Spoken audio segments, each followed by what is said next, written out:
mühafizəçisi Hacı Xaliq Bəşər. Təşəkkür ederim. Hoş gəlib, səfa gətirmişsiniz, buyurun.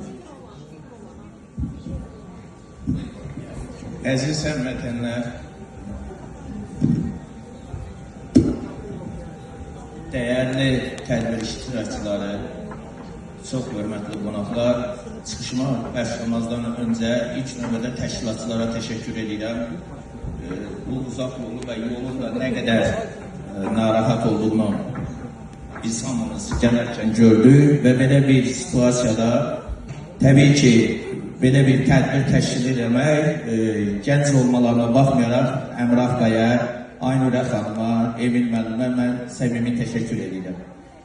Digər tərəfdən mən çıxışımı tam fərqli üslubda demək istəyirəm. Əsas məsələ nədir? 2003-cü ildə Azərbaycan Respublikasının prezidenti seçilən Ali Başkomandan cənab İlham Əliyev 2020-ci ilə qədər 17 il səbr etdi.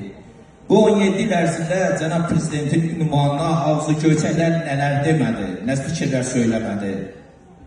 Yaddaşlardan biz bilirik. İstəyir radikal müxalifətə, istəyir bəzi ağzı göçəklər, heç kim inanmırdı ki, Qarabağ qayıdacaq. Hər kəs çıxışında lağlağı edərək, ironiya ilə Qarabağ bizimdir, Qarabağ bizim deyil, Qarabağ verilib, talihi həll olunub söylürdü. Gəlin səhvli olaq.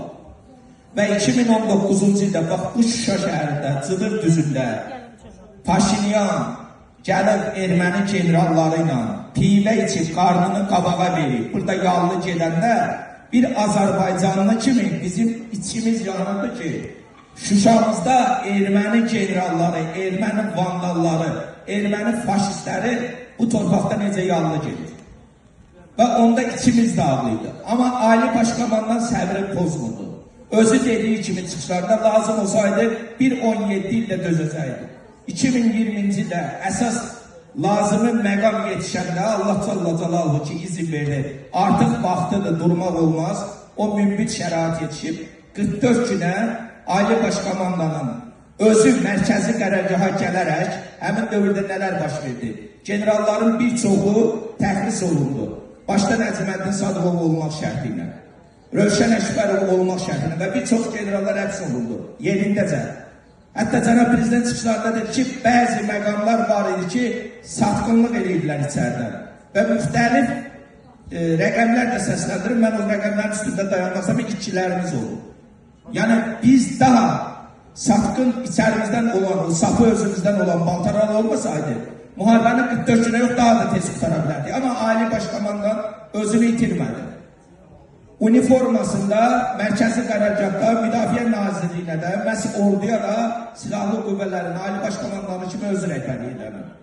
Və nəticə nə oldu? Şuşada biz nəyi göstərdik? Cıdır düzündə.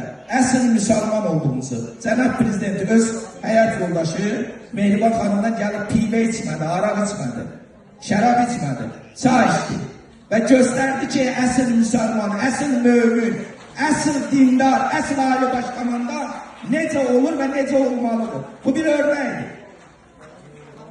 İkinci əsas məsələ, istəyirəm bunu hamınız biləsiniz və yəqin ki bilirsiniz, içinizdə də ən savadsız özümü hesab edirəm. Mən istəyirəm ki, vətənpərvərlik nədən başlayır? Var vətənşüvər, var vətən sevən. Azərbaycan xalqının mərd oğulları Azərbaycan torpağı uğrunda ailə var idi ki, 3 övladı şəhidlik etdi. Ailə var idi ki, tək səs kəsildi. Ailə var idi ki, yeganə övladı vardı bu torpağın uğrunda qurban getməyə belə demədi. Bax bugün bu Azərbaycanın suverenliyi, ərazi bütövlüyü məhz o cür müqəddəs